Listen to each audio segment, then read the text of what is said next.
तारीख पे तारीख, जी हाँ, कई बार आपने कई मूवीज़ में हर जगह आपने मज़ाक में ही सही ये डायलॉग ज़रूर सुना होगा। बार-बार डेट्स को आगे बढ़ाना वकीलों का काम है, क्या आपको ऐसा लगता है? जी हाँ, और इसी को लेकर के एक जजमेंट आता है इलाहाबाद हाई कोर्ट का, जो कि ये कहता है कि non appearance of advocate accounts to professional misconduct. जी हाँ, ये प्रोफेशनल मिसकंडक्ट है। ये बहुत बड़ा एक मिसकंडक्ट है अगर कोई वकील डेट पर उपस्थित नहीं होता है जबकि मामला कोर्ट के सामने लगा है।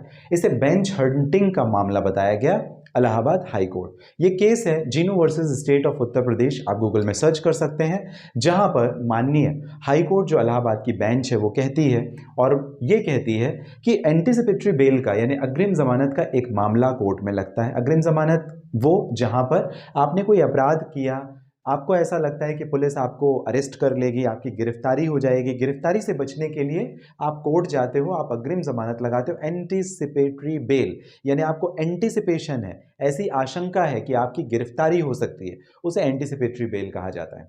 तो ये एंटीसिपेटरी बेल का मामला था जो कि वकील ने फाइल किया। कई लंबे समय से वो केस तारीख पे तारीख बढ़ता जा रहा था। जो वकील वो उपस्थित नहीं हो रहे थे, नॉन अपीयरेंस ऑफ काउंसिल। तो ये जो जुडिशियल प्रोसीडिंग है वहां पर Jinu versus state of Uttar Pradesh में ऑर्डर आता है इलाहाबाद हाई कोर्ट का, और वो कहते हैं कि अगर वकील खड़े नहीं हो रहे, अपीयर नहीं हो रहे, अपनी प्रेजेंस नहीं मार्क कर रहे हैं, तो ये एक प्रोफेशनल मिसकंडक्ट में आएगा, नॉन अपीयरेंस ऑफ एडवोकेट। और ये बहुत ही बड़ा डीप कंसर्न है क्योंकि ये बहुत सीरियस प्रोफेशनल मिसकंडक्ट की श्रेणी में आएगा। ये एक तरीके से जुडिशियल मिसयूज ऑफ प्रोसेस भी है। तो ये हाई कोर्ट ने कहा। साथ ही साथ जज साहब ने यह भी कहा कि केवल और केवल केस के पेंडिंग रहने से क्लाइंट का कोई इनहेरेंट लीगल राइट क्रिएट नहीं हो जाता। होता क्या है, जैसे मान लीजिए मैंने सिविल या क्रिमिनल केस में कोर्ट से स्टे ले लिया। स्टे मतलब रोक। रोक ऐसे कि साहब आप एक काम करें, जब तक ये कोर्ट यहाँ से केस डिसाइड नहीं हो जाता तब तक मेरी अरेस्टिंग नहीं होगी, प्लीज आप स्टे दे दीजिए। जज साहब ने स्टे दे दिया। अब क्या हुआ, अब बार बार अनेकों बार डेट पे डेट आप आगे बढ़ाते जा रहे हो, प्रक्रिया आगे बढ़ नहीं रही, नीचे वहीं का वहीं मामला अटका हुआ है। आप इंटेंशनली कोर्ट में अपीयर नहीं हो रहे हो सो डैट कि आपका वो केस ऑटोमेटिकली आगे बढ़ जाए। तो इसी को ध्यान में रखते हुए कोर्ट ने इशू किया और बोला कि ये प्रोफेशनल मिसकंडक्ट है, ये ठीक बात नहीं है, और केवल पेंडेंसी केस के रहना, केस का पेंडिंग रहने से क्लाइंट का इनहेरेंट लीगल राइट नहीं हो जाता।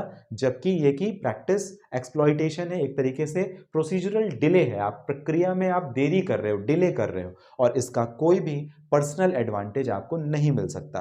तो कई बार अगर ऐसा हो जहां पर एक आध बार चल जाता है, लेकिन बार बार अगर आपका वकील आपको कह रहा है, आपका लॉयर आपको अगर कह रहा है कि नहीं मैं अपीयर नहीं होता हूं, या आप अपीयर मत हो, डेट को आगे बढ़ जाने दो, आगे बढ़ जाने दो, आगे बढ़ जाने दो, ध्यान रखो कोर्ट आपको एक ना एक दिन बुरी मुसीबत में डाल सकती है, प्रोफेशनल मिसकंडक्ट की प्रैक्टिस में फंसा सकती है, इंडल्ज कर सकती है। इस वजह से आपको अपीयर होना है, आपको इन द सेंस आपके लॉयर को अपीयर होना है, सो डैट आपके केस में किसी गलत तरीके से कोई एडवर्स एक्शन ना हो। और भी डिटेल आप Jinu versus state of Uttar Pradesh के इस मामले से ले सकते हैं। आपको जानकारी अगर पसंद आई हो, सब्सक्राइब जरूर चैनल करें। लीगल जो अपडेट्स हैं, लीगल इंफॉर्मेटिव वीडियोस हैं, इस चैनल के माध्यम से हम आपको पहुंचाते हैं, और किसी भी तरीके से प्रोफेशनल मिसकंडक्ट या कि नॉन अपीयरेंस ऑफ एडवोकेट, या आपकी नॉन अपीयरेंस अगर आप नहीं होते हो तो कोर्ट आपको वारंट कई बार इशू कर देती है।